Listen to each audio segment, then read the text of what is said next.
Welcome friends, and welcome to game 7 of Stockfish versus Alpha Zero. And Alpha Zero here is playing white, and the game progressed in the Queen's Indian. Again, you can see how Queen's Indian progressed. Standard moves almost like it tries. It has gone for G3 variation, and mostly the again I was saying in the earlier game also, the knight maneuverability of h4 is something pretty interesting for me. I never wanted to play h4 in any of my openings, but maybe I would reconsider myself on this variation of knight h4 under queen's indian. Like the main idea of knight h4 is like the bishop is not going to take care and bishop is going to come here after knight is the knight main intention is to put the knight over here. Okay, either it can put through knight f4 and it may want to exchange the bishop. uh, that's the main idea, and it also comes with an attacking position of these, and it wants to get this knight, and the open files can be actually occupied by the white itself, and it has some advantages, but again as computer is playing it would definitely have some more advantages I would feel. But knight h4 is something that a general classical player would not consider, but something you may want to consider under queen's indian. That's an interesting variation knight h4, and this is pretty much the only move after knight h4. The c3 is the only thing that they can do, because it has a definite possibility after knight b3 there is a possibility of capturing the piece, hence c6 is generally paid. Okay, and now you can see this is the square which is always like in previous two games also.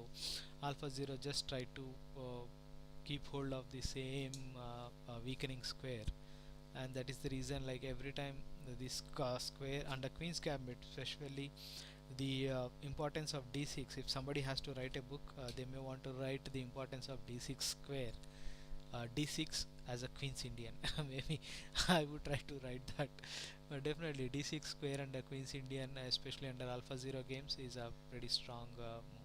Okay, the move game progressed as planned. Like this time it did not again stockfish again allowed that d6. Now nothing much can be done on this. The game continued similar to game 4 I guess, and if you see some novelty, but definitely the same taking advantage of the same squares on the d6 again came into picture. If you remove the d6 position from both the games, then pretty much alpha 0 and starfish are pretty much equal, but gaining the control on d6 had made alpha 0 take control of all the games. That's what my feeling is. Maybe again it's just my feeling, who is just a sub 2000 rated player, but definitely that would really help you guys to understand there would be a better players than me who are analyzing this game. But I would say d6 is something which as a novice I can say that d6 position is pretty much strong in all of the alpha 0 games. And here rook exchanges, and these three pawns are storming, and I would say that's pretty interesting. He wants to protect this pawn with this rook, and nice, it has that space advantage. Again you can see these rooks has to be there on the 7th rank and 8th rank, and these two rooks are under open files, and also it has a maneuverability of anywhere that are. If you look this position, entire position, okay, the black has only three squares, okay, 8th rank and 7th rank and 6th rank, but if you look at white, the whole up to 5 ranks only white can control. This control of space is what I was speaking from my video 1. The space advantage is too much for black to handle, and alpha 0 is just crushing based on the space advantage which is taking under these areas. Again a6 is played, rook a d4, just doubling so that it can now the 7th rank is also been left. I'm sure the 7th rank will again create some more choices for them. It clearly has this advantage of pawns. Now the white cannot do much. This pawn is gonna become a queen. White cannot, black cannot do much on this. Rook h4. What will it do? It's gonna take this pawn. Like, see what happens is this pawn is hanging, and after rook into c4. Like if you see, let's play this game. Okay.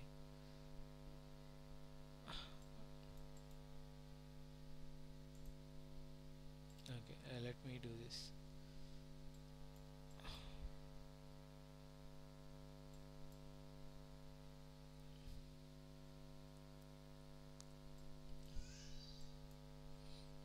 Rook into d4. You can see that there's nothing much. Like after this pawn will go, and later after check, this pawn will also go, and it can clearly make any of these pawns to a minister, and it will clearly win. Hence, Stockfish actually is end in this game. This game is pretty interesting. This is a clear open game, but again, as I said, the d4, the d6 pawn, the d6 pace on starting of the game under Queen's Indian. If you look at three of the games where the d6 position is being exploited by Alpha Zero, this is something that people should watch out in the future games. Thanks, guys. With this, I will end the game 7 video and look forward for game 8.